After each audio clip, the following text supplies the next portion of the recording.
네. 이번 주에는 우리가 제가 한 가지만 더 광고 드릴게요. 뭐냐면은 이제 우리 아이들이 원래 헌금 시간에 이렇게 움직였잖아요. 그래서 이제 다음 이제 9월 둘째 주부터는 이제 예배 형식을 조금 바꿀 거예요. 그래서 이제 스포를 좀 드리자면은 광고를 하고 나서 우리 아이들이 뒤로 옮기는 시간에, 그리고 학생부 아이들이 뒤로 가서 예배를 드리는 시간에 우리가 축복해주는 시간을 가질 거예요. 그래서 축복 찬양을 함께 하면서 아이들도 바른 예배를 드릴 수 있도록 이렇게 축복하면서 뒤로 보낼 거거든요. 그래서 우리 아이들 아마 그렇게 이제 다음 주부터는 그렇게 할 테니까 알고 계시고 또 찬양해 주시고 축복해 주시면 감사하겠습니다.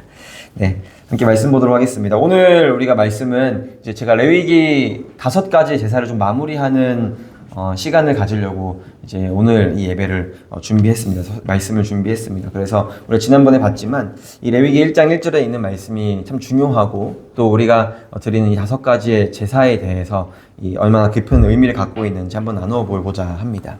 혹시 그동안 5가지 제사에 대해서 제가 저번 주 설교 마지막쯤에 한 번 더 들어보셔라, 네, 한 번 더 리마인드 해보셔라 라고 말씀을 드렸는데 다 한번 해보셨는지 모르겠네요.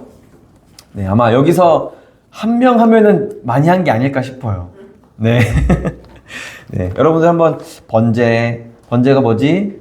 네, 소제가 어떤 의미를 가지고 있었지? 네, 그리고 화목제, 속건제, 속죄제가 각각 어떤 의미를 가지고 있었는지에 대해서 다시 한번 생각해 보시고, 여러분들도 필기하시고 또 다시 예배 드리셨던 그런 내용들 한번 되돌아보시면 참 좋을 것 같아요. 제가 강조했던 것들 중에서 기억나시는 부분들이 혹시 있으실지 모르겠어요. 이 예배에 대해서 5가지 제사에서 매번 반복해서 나왔던 내용들이 있었거든요. 네. 어차피 대답 안 하실 테니까 제가 말씀을 드리자면 화제입니다. 화제. 네, 하나님께 향기로운 제물로 올려드릴 때에 필요한 것 중에 하나가, 방법 중에 하나가 제사를 드리는 방법인데 화제입니다. 이제 제사의 방법에는 여러 가지가 있는데 다 말씀을 드리긴 너무 많고 요제, 거제 하면서 들어 올리고 흔들고 하는 많은 형식들이 있습니다. 근데 그 중에서 이 화제가 매 제사 때마다 빠지지 않는 이 제사의 방법 중에 하나입니다. 화제가 뭐죠? 네, 불로 태우는 겁니다. 불로. 네, 불 화자를 쓰겠죠, 당연히. 그래서 불로 태워가지고 그 냄새가 향기로운 냄새가 되도록 하는 것. 근데 한번 여러분들 생각해 보세요. 삼겹살을 굽는다. 그러면 어떤 냄새가 여러분들 나시죠? 네. 향기로운 냄새가 난다고 이야기할 때, 어느 정도 동의가 되실 수도 있겠습니다. 하나님께서 이렇게 삼겹살 굽고 맛있는 고기 냄새가 나는 그런 냄새를 이제 향기로운 냄새라고 말씀을 하셨나? 라고 하지만 한번 생각을 더 해보시면 이 제사를 드리는 거는 제물이 다 없어질 때까지 이 화제로 제물을 태우는 겁니다. 그럼 처음에는 당연히 노릇노릇 맛있는 냄새가 날 수가 있겠죠. 근데 점점 불쾌한 냄새가 날 겁니다. 그렇죠? 근데 이제 이 화제라는 것이 어떤 의미를 가지고 있느냐 하면은 가장 중요한 화제에서의 가장 중요한 내용입니다. 여러분들이 이 화제를 이야기하실 때에, 화제를 생각하실 때에 꼭 빼놓지 않고 여러분들이 기억하셔야 되는 게 있습니다. 다음에 또 제가 여쭤볼 건데 꼭 기억하셔야 됩니다. 이거는 화제로 드려진다라고 이야기할 때 이 화제는 성경에서 수동태로 쓰여집니다. 그러니까는 화제를 드린다고 할 때에 어떻게 생각을 하죠, 당연히? 사람이 불을 지펴서 이 제물을 태우는 거라고 생각을 하면 되겠구나 라고 생각하실 수 있겠지만, 화제가 불이 태워진다라고 이제 이야기하는 겁니다. 근데 말이 안 되죠. 불을 지핀다, 아니면은 화제로 드린다라고 이렇게 말을 해야겠지만, 히브리어 원어로 볼 때에는 화제가 드려지게 된다라고 이제 이렇게 되는 겁니다. 그러니까는 이게 무슨 의미를 하는 것이냐면은 하나님께서 이 화제를 불로 이 제물을 받으시는 것이 하나님께서 하시는 일이라는 것을 우리가 알 수 있다는 것이죠. 내가 불로 태우는 게 아니라 하나님께서 그게 불로 태워지도록 하신다라는 의미를 가지고 있는 겁니다. 그래서 이 화제라고 드릴 때에는 봉헌자가 주체가 될 수도 있겠고, 아니면은 제사장이 주체가 될 수 있도록 할 수도 있겠지만, 그것이 아니라 이 주체자는 하나님이시다라는 것이 바로 이 화제라는 그 말이 담고 있는 의미입니다. 많은 사람들이 등장하고 많은 제사들에 다 등장을 합니다. 화제라는 게. 그래서 사람이나 어떤 제사가 되게 집중되게 보일 수도 있겠지만 결코 그렇지 않다라는 겁니다. 이 화제가 가지고 있는 의미는 무엇이냐면 하나님께서 하신다라는 의미입니다. 하나님께서 하셨다, 하나님께서 하신다라는 의미를 가지고 있는 것이 바로 이 화제입니다. 그리고 제가 매 제사, 5가지의 제사마다 포함되어 있는 내용이 있다고 말씀을 드렸는데 그것은 무엇이냐면 바로 속죄입니다. 속죄. 5가지 제사가 모두 다 속죄의 의미를 가지고 있다라고 제가 말씀을 드렸습니다. 그러니까 속죄라고 하는 것은 우리가 뭐 쉽게 생각해 보면은 속죄제만 속죄의 의미를 가지고 있는 게 아닐까? 죄를 용서하는 의미를 담고 있는 것이 속죄에만 담겨 있는 것이 아닐까라고 생각을 할 수가 있습니다. 근데 그렇지 않다라는 것이죠. 5가지의 제사, 번제도, 소제도, 화목제도, 속죄제도, 속건제도 전부 다 속죄의 의미를 가지고 있다는 겁니다. 그래서 모든 제사를 드릴 때마다 이스라엘 백성들은 하나님께서 나의 죄를 용서하셨구나 라는 의미를 가지고 예배를 드린다, 제사를 드린다라는 겁니다.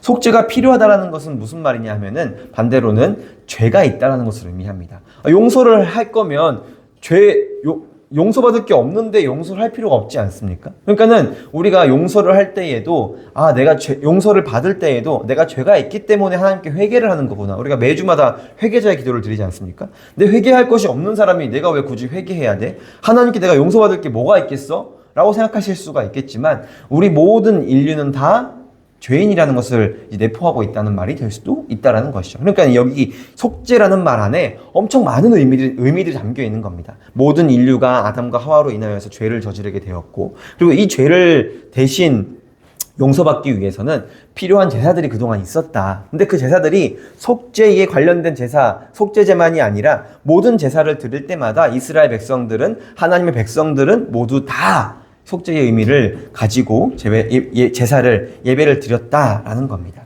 이 속죄에 대한 의미를 이야기할 때에 제가 이스라엘의 역사적인 의미를 담아서 한번 말씀을 드리자면 이렇습니다. 옛날 호랑이 담배 피던 그 시절보다 더 오래전 옛날부터 제사를 드렸습니다. 가인과 아벨 때부터 제사를 드리게 되었죠.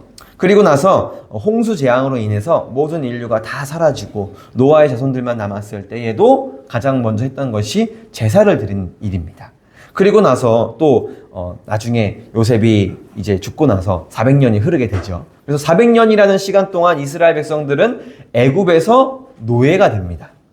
그래서 노예 생활을 400년 동안 하면서 하나님께서 우리를 잊으셨나? 라는 생각을 하게 되죠. 근데 그것이 아니라 400년이 지나고 모세를 통하여 하나님께서 이스라엘 백성들을 출애굽시키신 다음에도 하신 일이 무엇이냐면은 제사를 드리는 일이었습니다. 그리고 우리가 지금 읽고 있는 이 레위기가 바로 그 모세가 이스라엘 백성들을 이끌어내서 시내산 아래에서 지금 하나님께서 이스라엘 백성들에게 나에게 제사를 이렇게 드려야 해 라고 지금 가르쳐주고 계시는 겁니다. 그러니까는 제사를 잃었던 민족에게, 속죄에 대한 의미를 다 잃어버린 이 민족들에게 하나님께 드리는 제사의 의미를 회복해야 한다라고 해서 이스라엘의 역사적, 그리고 이스라엘의 이 속죄적 의미를 다 담고 지금 이스라엘 백성들에게 너희들이 가지고 있는 제사의 의미가 어떤 것인지 회복시켜 주는 겁니다. 그리고 이 제사는 거기서 끝나는 것이 아니라 출애굽기 때 다시 한번 제사의 의미를 회복했지만 다윗 시대까지 오면서 사울 시대에까지 오면서 이제 언약궤를 잃어버려서 비정상적인 예배를 드릴 때에도, 제사를 드릴 때에도, 그리고 다시 다윗이, 솔로몬이 언약궤를 다시 한번 찾아와서 바른 예배를, 온전한 예배를 드릴 수 있었던 그때에도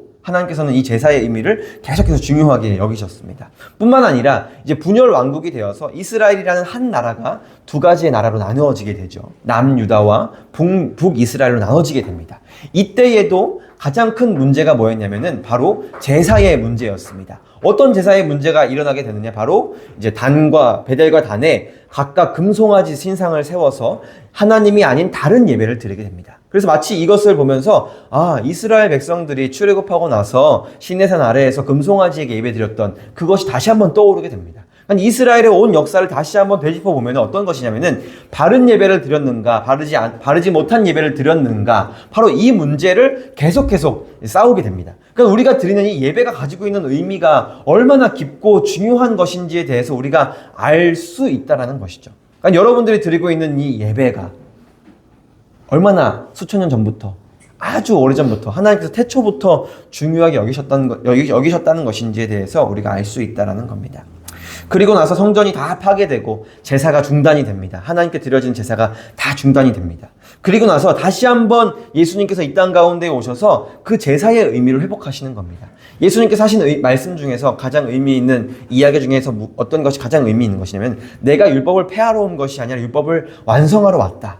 1.1획도 놓치지 않고 내가 다 완성하러 왔노라라고 말씀하신 내용 중에 하나가 바로 이 율법이라는 것인데 그 율법 안에는 제사라는 것이 담겨 있습니다. 그러니까 모든 율법을 다 완성하시겠다라는 것이죠. 그러니까 때때로 여러분들이 아니면 때때로 어떤 사람들은 율법이 이미 다 과거의 일이기 때문에 우리에게 율법은 별로 중요한 것이 아니야 라는 내용들을 이야기할 때가 종종 있습니다. 뭐 술을 마시는 문제라든지 아니면은 뭐 이 율법 안에 나와 있는 많은 내용들이 있거든요. 그 내용들을 굳이 지킬 필요가 있어?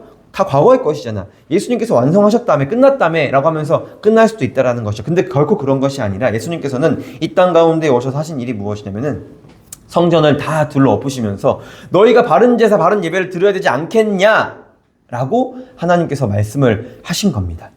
그래서 예수님께서 하신 그 일들이 이 과거부터 지금까지 제사의 의미를 아주 깊이 정말 깊이 이야기하고 있다는 것이죠. 이렇게 아주 오랫동안 반복되었던 제사가 단 한 번의 제사로 끝나게 됩니다. 그것을 다루고 있는 내용이 바로 히브리서라는 책에서 이 내용을 다루고 있습니다.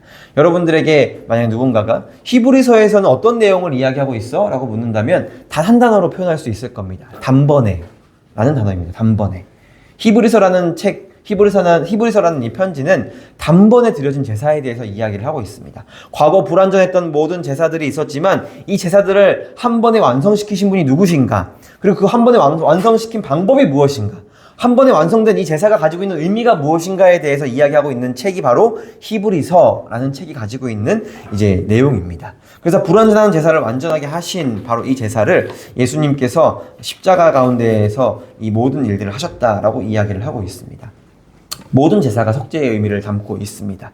이 속죄의 의미를 담고 있다는 것은 저와 여러분들에게도, 그러니까 교회 안에서 예배를 드리는 사람들에게도, 그리고 나아가서 교회 밖에 있는 모든 인류들에게도 이 제사의 의미는 굉장히 중요합니다. 우리가 이 제사라는 제사의 의미, 속죄의 의미가 담고 있는 내용들을 가지고 이야기할 때에 어떤 내용들을 가지고 이야기해 볼 수가 있겠습니까? 구원, 믿음에 대한 내용들을 이야기할 수밖에 없습니다. 우리는 어떻게 구원받습니까? 믿음으로 말미암아 구원받겠다라고 하나님께서 우리에게 구약시대 때부터 신약시대 때까지 말씀을 해주십니다. 그러니까 이 구원이라는 것을 이야기할 때에도 속죄, 용서라는 이 의미가 얼마나 깊은 의미를 가지고 있는지 모른다라는 것입니다. 그래서 이 속죄의 의미를 가지고 있는 것, 그리고 속죄된 사람들, 하나님께 용서받은 사람들이 어떻게 살아가야 되겠는가라는 이 이야기를 할 때에도 절대로 이 제사에 대한 속죄에 대한 내용들은 빠질 수가 없다라는 겁니다. 예수님의 십자가를 더 깊이 묵상하고 이해할 때에도 중요한 것이 바로 5가지 제사가 가지고 있는 의미입니다. 그래서 여러분들이 이 5가지 제사가 뭐 굳이 그렇게 큰 의미가 있어? 뭐 이것까지 알아야 해? 라고 생각하실 수도 있겠지만 절대 그렇지 않다라는 것이죠. 번제를 통해서, 소제를 통해서, 그리고 속죄제, 속건제, 그리고 마지막 화목제를 통해서 예수님께서 하신 일이 도대체 뭐야? 예수님께서 그 제사마다 어떤 의미를 가지고 이 5가지의 제사에 가지고 있는 의미를 다 십자가에 담으셔서 죽으신 그 일들이 도대체 어떤 의미를 가지고 있는 거야? 나에게 어떤 유익이 있는 거야? 라는 그런 모든 내용들을 다 담고 있는 것이 5가지 제사입니다. 그래서 제가 이 품론교회를 처음 시작하는, 그리고 처음 제가 예배를 드리면서 여러분들에게도 예배를 먼저 다 같이 세워가자 라고 말씀을 드렸을 때에도 제가 레위기를 선택한 이유가 바로 여기에 있는 겁니다. 5가지의 제사, 한번 여러분들 주변에 있는 크리스천들과 5가지 제사에 대한 의미를 한번 나누고 이야기를 한번 해보십시오. 번제가 뭐야? 소제가 뭐야? 어떤 제사인지도 모르는 그리스도인들이 태반일 겁니다. 굳이 뭐 비교해보자면 속건제, 화목제 정도는 이해할 수도 있을 겁니다. 왜냐면 로마서나 아니면 예수님께서 이제 이 땅 가운데 오셔서 내가 너희를 위한 그 대속제물로 드려진다라는 이런 이야기를 하니까 뭐 많이 들어봤던 내용들은 알 수가 있겠지만 그 이외에 있는 내용들, 그리고 화제가 가지고 있는 의미와 그리고 속죄가 가지고 있는 의미에 대해서 깊이 알 수는 없을 겁니다. 그래서 여러분들이 이것을 알고 있는다면 언젠간 여러분들 안에 복음이라는 것이, 여러분들 안에 회개라는 것이, 용서라는 것이 막 마음 가운데에 용서 좀 치며 올라왔을 때에 그때에는 이해를 할 수 있을 겁니다. 예수님께서 십자가를 지신 그 의미가 5가지 제사가 담고 있었던 그 의미가 이런 거였구나 라고 그때가 되면 알 수가 있을 겁니다. 카페 단골 손님 중에 한 분이 이번 주에 저랑 이런저런 얘기를 하면서 이런 얘기를 하시더라고요. 이제 제가 목사인지 다 아세요. 그래서 목사님 하시면서 요즘 환경 오염이 되게 심한 것 같아요. 너무 더워요. 9월인데도 불구하고 말복이 다 지났는데도 너무 덥지 않나요? 뭐 이런 이야기를 하시면서 갑자기 이산화탄소 이야기를 하시더라고요. 막 이산화탄소, 그리고 뭐 환경에 대한 이야기들, 그리고 분리수거를 너무 안 해서 그런 거다. 에어컨을 많이 틀어서 그런 거다. 뭐 이런저런 이야기들을 하시더라고요. 제가 그 이야기를 잠잠히 들으면서 아, 그렇군요. 맞아요 하면서 이렇게 동의를 해드렸습니다. 근데 참 갑자기 이상하다라는 생각이 들더라고요. 뭐가 어떤 게 이상했냐면 이 세상을 만드신 분이 누구시죠? 하나님이시죠? 그쵸? 그리고 그 하나님께서 이 세상을 만들었다고 믿는 사람들이 누굽니까? 우리죠? 네, 저희입니다. 근데 믿지 않는 사람이 지구를 생각하고 있습니다. 믿지 않는 사람이 만들어진 세상에 대해서, 이 세상이 파괴되는 것에 대해서 가슴 아파하고 있다는 것이죠. 그러니까 제가 이 얘기를 들으면서 이거 사실 아니면 사실 이거 그리스도인들이 고민하고 가슴 아파야 될 문제 아닌가? 라는 생각을 하게 되었습니다. 참 우스운 상황이 되었죠. 마치 우리 집 가정 형편을 내 친구가 대신 걱정하고 대신 도와주고 있는 상황이 되어버린 겁니다. 근데 우리는 어떻게 행동하고 있습니까? 야, 그래, 잘한다. 우리 집 살림 좀 힘드니까 너가 좀 도와줘. 너가 걱정해. 이러고 있는 겁니다. 너가 우리 아빠 아들 해. 나는 그냥 아무 책임 없이 살게. 라고 하는 것이 어쩌면 우리의 모습이 아닌가라는 생각을 다시 한번 되돌아보게 되었습니다. 이 세상에 대한, 그리스도인으로서 세상을 살아가는 것에 대한 책임은, 그리고 이 세상을 하나님께서 가꾸고 관리하라고 말씀하셨던 그 대상은 바로 저와 여러분들입니다. 더 깊이 들어가자면 이런 내용들을 이야기할 수가 있을 겁니다. 일반 은총과 특별 은총이라는 것이 있습니다. 세상에 있는 많은 사람들도 지구를 위해서, 아니면은 우리 주변에 있는 어떤 사람들과의 관계를 위해서, 평화와 화평을 위해서 고민할 수 있을 겁니다. 일반 은총적 차원에서 말이죠. 근데 예수 그리스도를 알고 있는 이 특별 은총이라는 것이 복음을 안 사람들을 이제 굳이 비유하자면 이런 건데, 예수님을 알고 있는 사람들이 이 똑같은 행동을 똑같은 선을 행하더라도 그냥 일반 은총을 가지고 하는 사람들과 예수님을 알고 예수님의 복음을 알고 하는 사람들이 가지고 하는 행동들을 특별 은총적 행동이라고 우리가 이야기할 수가 있습니다. 근데 우리는 과연 예수님을 바르게 믿고 영접하고 의지하고 살아간다고 말은 하고 있으면서 과연 나는 이 세상을 하나님께서 원하시는 대로 살고 있는가? 라는 고민 다시 한번 해보게 된다는 것이죠. 책임을 다하고 있지 못하는 우리의 모습들을 다시 한번 돌아보게 되었습니다.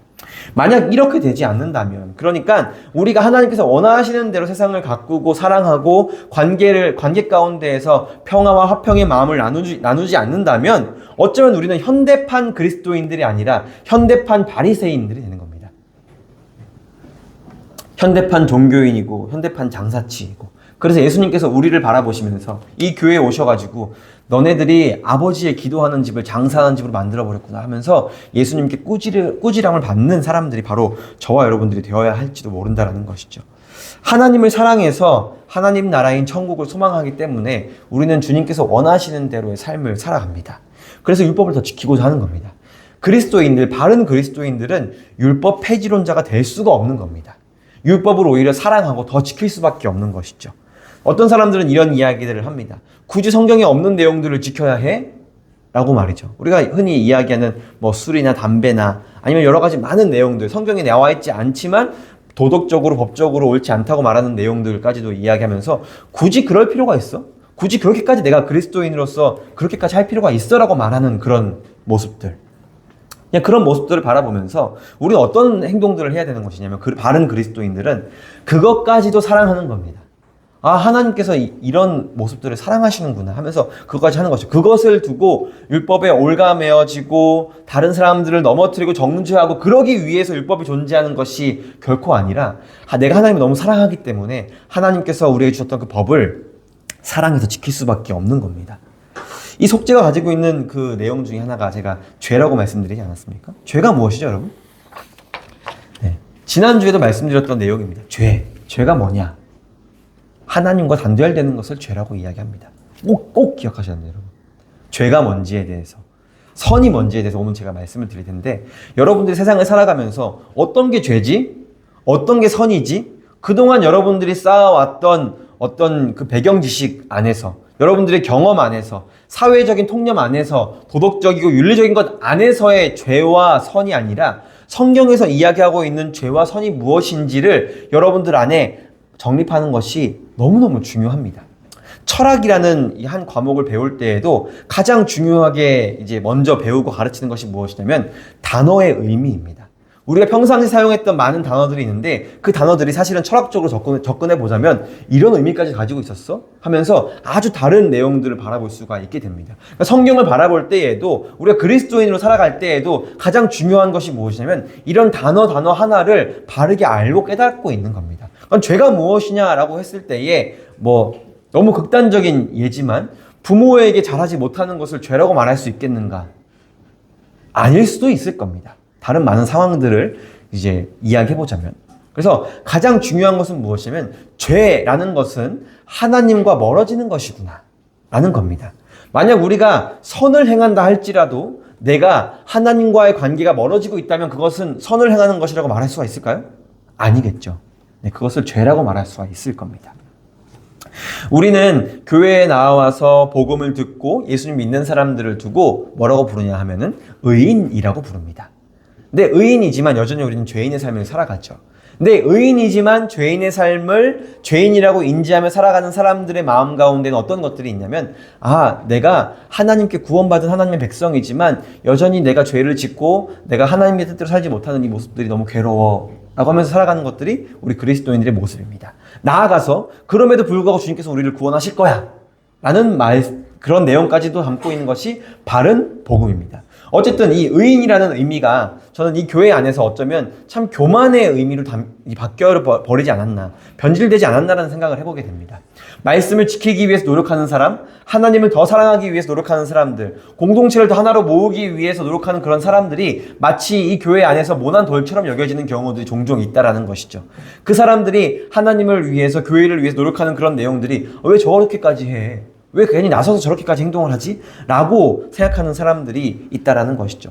그러니까는 의인이 의인처럼 살지 않으면서 의인처럼 대접받고 싶어하는 사람들을 우리는 교만한 사람이다 라고 부를 수가 있을 겁니다. 그러니까 우리가 의인이지만 교만한 사람이 되지 않기 위해서, 의인이지만 죄인의 삶을 살지 않기 위해서 필요한 것이 무엇이냐면 죄를 바르게 아는 겁니다.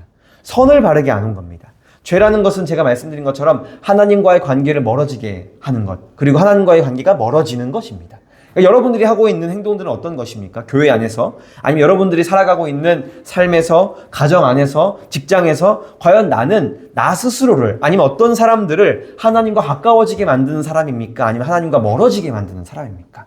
나의 인생은 의인의 삶이라고 말을 하고 있으면서도 나는 하나님과 저 사람을 멀어지게 하는 사람인가? 나 자신을 하나님으로부터 멀어지게 만드는 존재인가? 다시 한번 우리가 고민해 볼 수 있어야 할 겁니다. 레위기에서 이야기하고 있는 죄, 그리고 그것을 용서케 하는 것을 우리는 속죄라고 이야기합니다.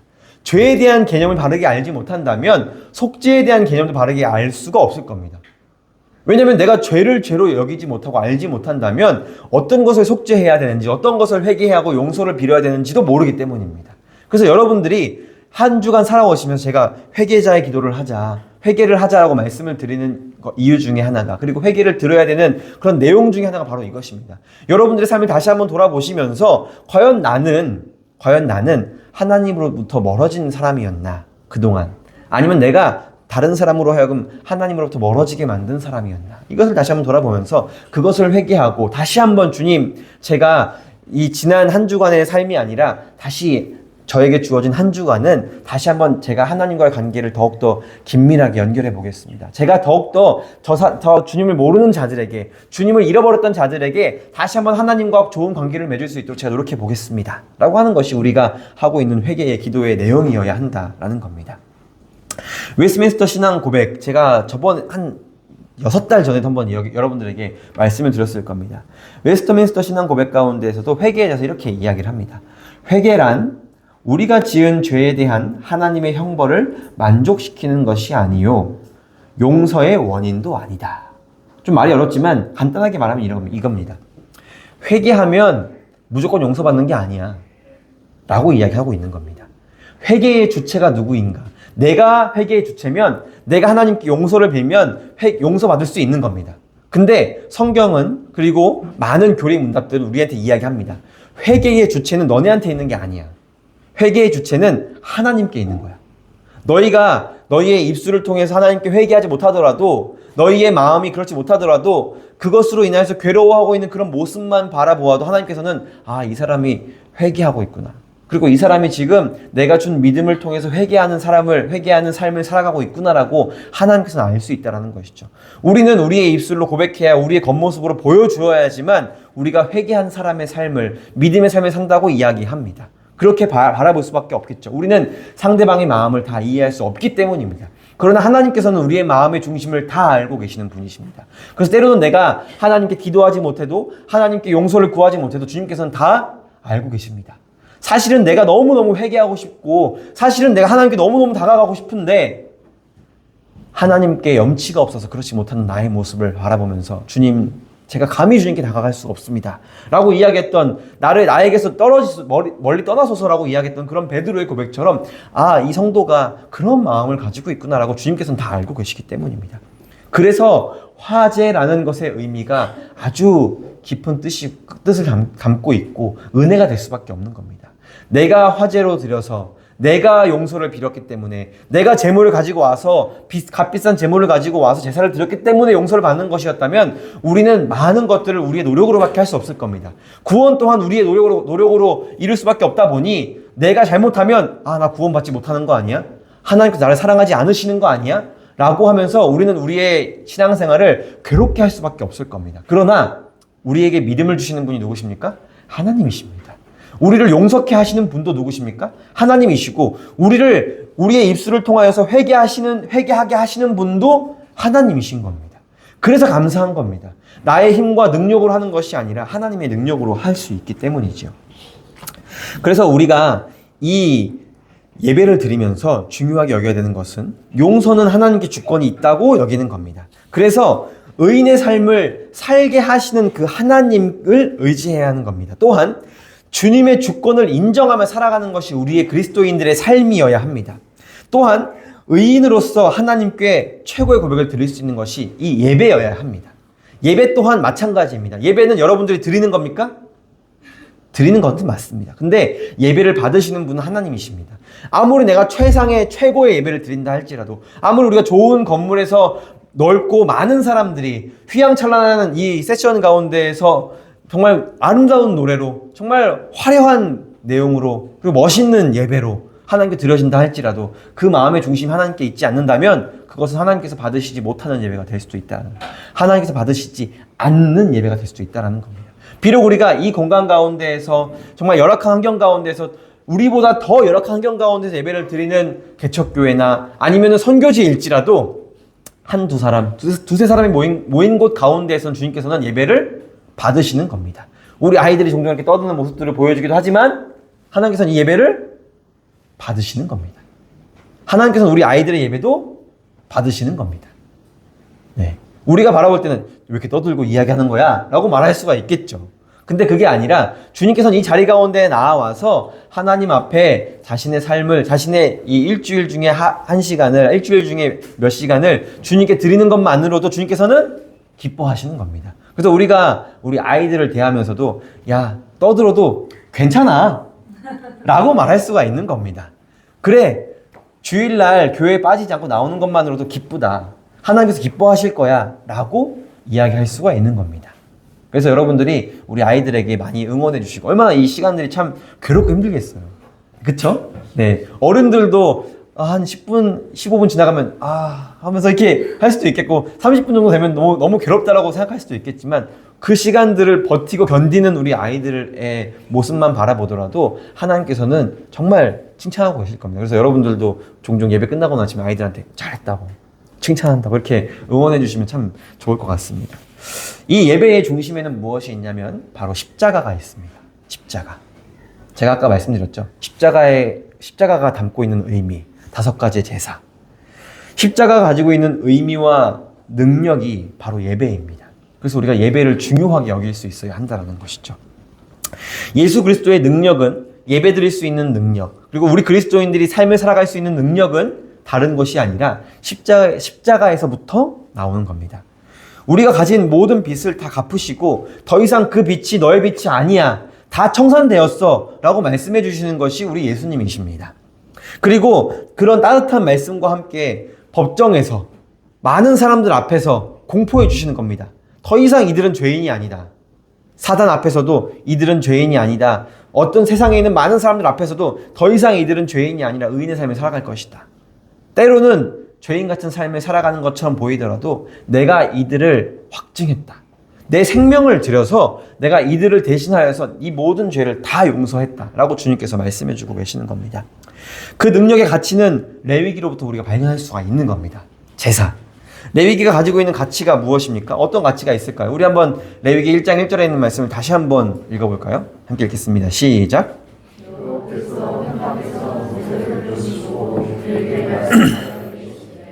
아멘. 출애굽기 노예에서 방금 막 탈출한 이스라엘 백성들에게 하나님께서 이 말씀을 하고 계시는 겁니다. 아직도 이집트에서 400년이라는 시간 동안 노예 생활을 한 그 노예 같은 티가 벗어나지 못한 이스라엘 백성들에게 너희들 이제 더 이상 노예가 아니야. 하나님의 백성이야 라고 법정적으로 선포해주고 계시는 것이 바로 이 레위기 1장 1절에 있는 말씀입니다. 그리고 그가 부르셨다. 이스라엘 백성들이 어땠을까요? 이 말씀을 듣고. 모세가 많은 이스라엘 백성들 앞에서 그 400년이라는 시간 동안 내 부모님도 할아버지도 증조도 고조도 다 노예였던 그런 삶을 살아왔던 이스라엘 백성들에게 그리고 그 마음 가운데에 하나님께서 혹시 우리를 버리신 것은 아닐까? 라는 생각을 하고 있었던 그런 이스라엘 백성들에게 지금 모세가 많은 이스라엘 백성들에게 하나님을 대표해서 지금 이야기하고 있는 겁니다. 그리고 그가 너희를 부르셨다 라고 말하는 겁니다. 그 이야기를 듣고 어떤 이스라엘 백성들은 너무 감동이 되었을지도 모를 겁니다. 제사장들은 그리고 레위 족속의 그런 자손들은 그 말씀들을 그 선대에게 배워 내려오면서 잊지 않고 있었기 때문에 하나님께서 우리 할아버지가 우리 고조 증조 할아버지가 말씀하셨던 그 하나님께서 우리를 잊고 계시지 않으셨구나. 기억하고 계셨구나라는 것을 다시 한번 느꼈을 때 이스라엘 백성들이 너무너무 감사했을 겁니다. 그리고 혹시 어떤 사람들은 불평불만하셨을지도 모릅니다. 하나님, 왜 400년이 지나서 왜 지금입니까? 왜 이제 와서 하나님 저희를 찾으십니까? 라고 어떤 사람들은 불평 섞인 그런 원망을 했을지도 모를 겁니다. 그러나 이 말이 담고 있는 의미는 무엇이냐면 바로 이것입니다. 우리가 찬양했던 찬양의 고백처럼 하나님의 부르심에는 후회하심이 없습니다. 너희를 부른 이 때가 가장 필요한 때고 가장 적합한 때라고 하나님께서는 이스라엘 백성들에게 이야기해주고 계시는 겁니다. 아브라함의 하나님, 이삭의 하나님, 야곱의 하나님, 그분께서 400년 동안 너희를 버리지 않으시고 계속 기억하시면서 너희를 응원하고 계셨다. 근데 지금 이때가 가장 너희를 부르기에 적합하고 가장 좋은 때라고 이 말씀을 통해서 이야기해주고 계시는 겁니다. 가장 필요하고 가장 적절한 때에 하나님께서 이스라엘 백성들을 부르셨습니다. 그리고 여러분들을 이 자리 가운데 부르신 겁니다. 레위기는 여전히 죄인처럼 살아가는 하나님의 백성들에게 존재의 이유를 설명하는 책입니다. 단순히 너희가 교회에 나오면 돼 라고 말씀을 하시는 것이 아니라 하나님의 그 부르심과 그리고 그 부르심에 응답하여 예배에 나온 우리 모두와 이스라엘 백성들에게 내가 이것을 위해서 너희를 불렀어 라고 하나님께서 지금 가르쳐주고 계시는 겁니다. 5가지 제사를 선포하시면서 이 모세에게 가르쳐주시면서 내가 너네 이거 다시 회복하려고 너희 여기를 부른 거거든? 이라고 하나님께서 말씀을 해주고 계시는 겁니다. 그래서 제가 매주마다 예배 시작 전에 여러분들 부르심에 응답하여 예배 자리에 나오신 여러분들을 축복하고 환영한다라고 말씀을 하는 그 내용들이 다 이 내용들 안에 담겨 있는 겁니다. 하나님께서 우리를 부르셨고 그리고 그 부르심에 응답하여 주님 앞에 최고의 것을 드리기 위해 나온 우리의 모습들이 바로 지금 이 레위기 1장 1절 한 절에 담겨 있는 아주 큰 의미라는 것입니다. 한 댓글을 보았습니다. 교회는 왜 믿음을 자꾸 강요하냐 라고 이야기를 하더라고요. 그러면서 그 내용 아래에 있는 내용들은 이것이었습니다. 착한 사람도 지옥 가고 나쁜 사람은 천국 가는 게 과연 옳은 일이냐 라고 이야기하면서 왜 천국 가는 것의 조건이 믿음이냐 라고 어떤 사람이 불만 섞인 안타까운 마음으로 그렇게 써놓았더라고요. 어떠십니까? 제가 방금도 선행에 대한 죄에 대한 이야기를 드렸는데 과연 여러분들은 내가 정말 바라볼 때에 저 사람 정말 착한 사람인데 왜 지옥 가지? 라고 생각되는 그런 사람들이 있으십니까? 아니면 나처럼 이렇게 정말 엉망진창이고 죄인 같은 사람도 하나님께서는 천국으로 불러주시는구나 라는 그런 마음들을 가지고 계십니까? 선행 참 좋은 일입니다. 그러나 선행, 어려운 말인데요. 선행에 진리가 선행되지 않으면 그 선행은 바른 선행이 될 수 없습니다. 무슨 말씀이신지 알겠나요? 제가 설명을 좀 드리겠습니다. 진리라는 것은 윤리와 도덕이 갇혀 있지 않습니다. 근데 때때로 우리는 윤리와 도덕에 진리를 매몰시켜버리는 경우들이 종종 있습니다. 그러니까 도덕적인 것과 윤리적인 것보다 복음이 더 중요하지 않다고 생활하고 여기는 경우도 종종 있다는 것이죠. 먼저는 복음이 우선이 되어야 합니다. 착한 일도 복음이 우선시 되어야만 하나님께서 그것을 선으로 바라보시는 겁니다. 선의 기준이 무엇입니까? 하나님과 가까워지는 것, 하나님께서 기뻐하시는 것, 하나님께서 기뻐하도록 받으시는 것, 그게 바로 선입니다. 죄가 뭐라고 말씀드렸습니까? 하나님과 멀어지는 것. 반대로 선은 무엇이겠습니까? 하나님과 가까워지는 것이겠죠. 이게 죄와 선의 기준이라는 것을 우리가 알고 있어야 합니다. 그러니까 이것이 진리라고 우리가 인정을 하고 이해한다면 우리는 때때로 일어나는 어떤 윤리적이고 도덕적이지 못한 일들에 대해서, 그리고 복음이 우선시되는 일들에 대해서 이해하고, 그리고 그것의 본질에 대해서 파악할 수 있다는 겁니다. 진리란 윤리를, 제가 만들어낸 말들인데 여러분들에게 설명드리기가 참 어려운 내용들입니다. 진리란 윤리를 넘어서 인간의 존재와 책임의 본질을 다루고 있습니다. 이게 무슨 말이냐면은, 간단한 예를 들어 한번 이 말씀을 드려보겠습니다. 한번 생각해 봅시다. 의사라는 직업이 있습니다. 의사라는 직업이 가지고 있는 직업적 윤리가 무엇일까요? 의사. 네, 직업적 윤리 이러면 좀 어려우니까 의사가 하는 일이 뭐죠? 사람 살리는 일입니다. 그쵸? 여러분들도 한번 여러분들이 가지고 있는 직업에 대해서 여러분들이 각각 가지고 있는 역할들이 다 있으시지 않습니까? 꼭 직업이 없더라도 내가 부모로서, 아니면 누군가의 자녀로서, 누군가의 친구로서 많은 직분과 직업들이 있을 겁니다.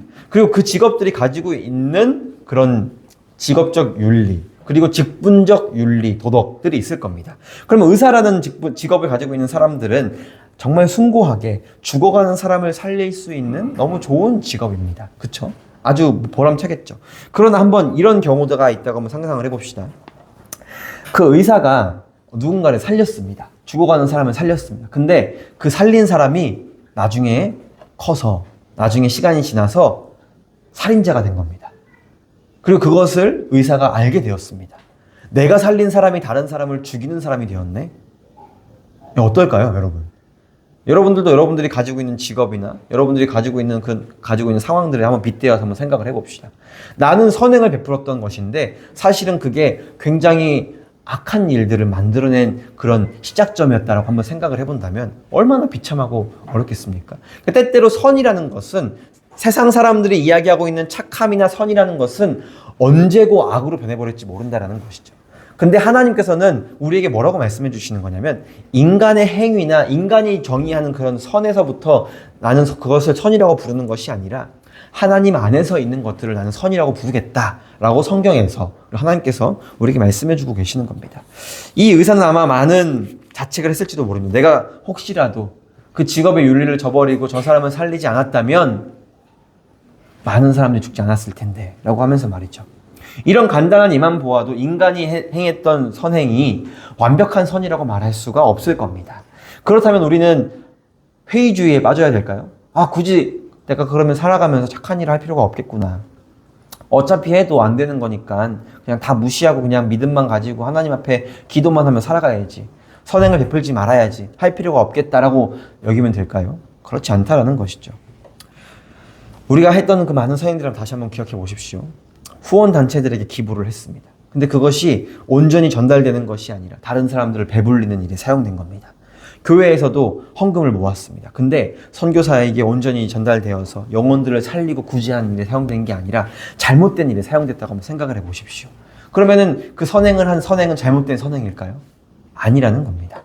우리는 하나님께서 우리에게 주신 그 맡은 바 책임을 다 하는 겁니다.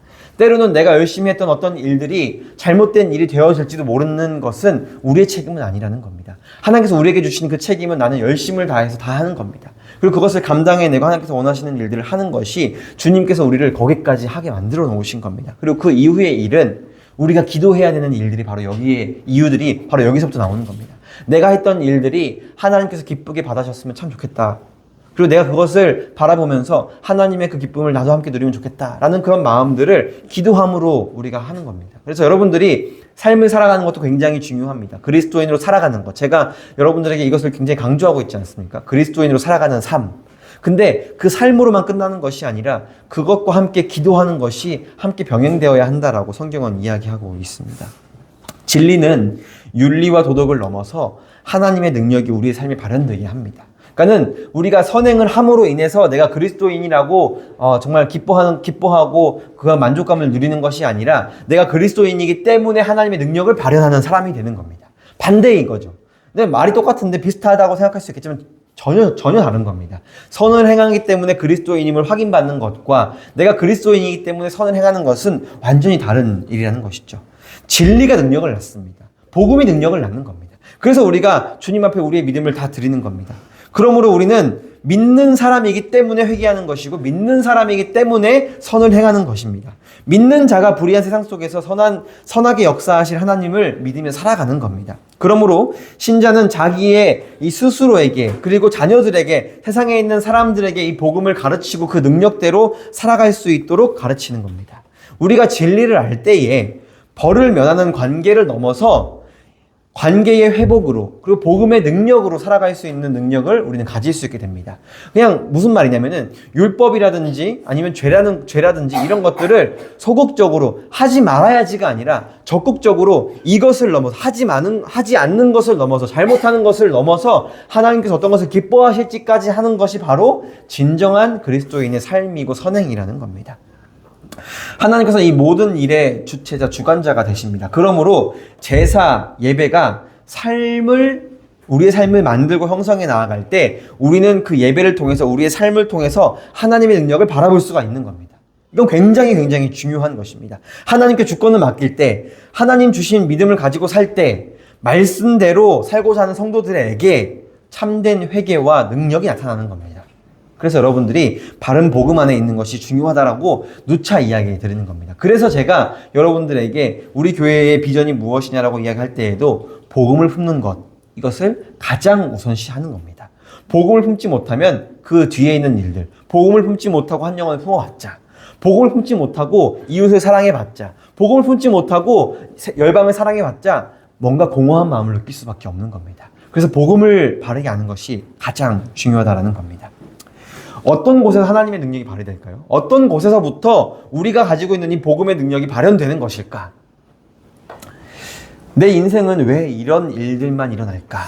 참 불행해. 내 인생 뭘 해야 될지 아무것도 모르겠어. 막막해. 이젠 더 이상 아무것도 못하겠어. 지쳤어. 좀 편하게 인생을 살 수는 없을까? 힘들어. 왜 이 세상은 나 혼자만 살아가는 것 같을까? 외로워. 앞으로 내 인생 어떻게 살아가야 될지 모르겠어. 참 절망적이야.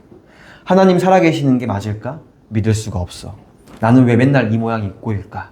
비참해. 우리가 가진 복음은 여기서부터 능력을 발현하는 겁니다. 하나님을 믿는다고 해서 그냥 하나님께서 모든 상황들을 다 바꿔주시는 것이 아닙니다. 여전히 나의 비참함과 절망적임과 외로움과 힘들고 어려운 상황 가운데 나는 놓여 있을 겁니다. 그러나 주님께서 우리에게 주시는 것은 무엇이냐면 그 상황 가운데에서 이겨낼 수 있는 능력을 주시는 겁니다. 너희가 그리스도인이 되어서 너희가 참된 회개를 열매를 맺는 그런 사람이 되어서 그곳에서부터 다시 시작해. 도망쳐라고 말씀하시는 것이 아니라 그것을 마주해. 그것을 직시해. 거기서부터 내가 이길 수 있는 능력을 줄게라고 주님께서 말씀하고 계시는 겁니다. 하나님 저의 상황을 바꿔주세요가 아니라 주님 제가 복음을 깨닫게 해주세요 라고 하는 기도가 더 중요한 것이 무엇이냐면 바로 이것 때문입니다.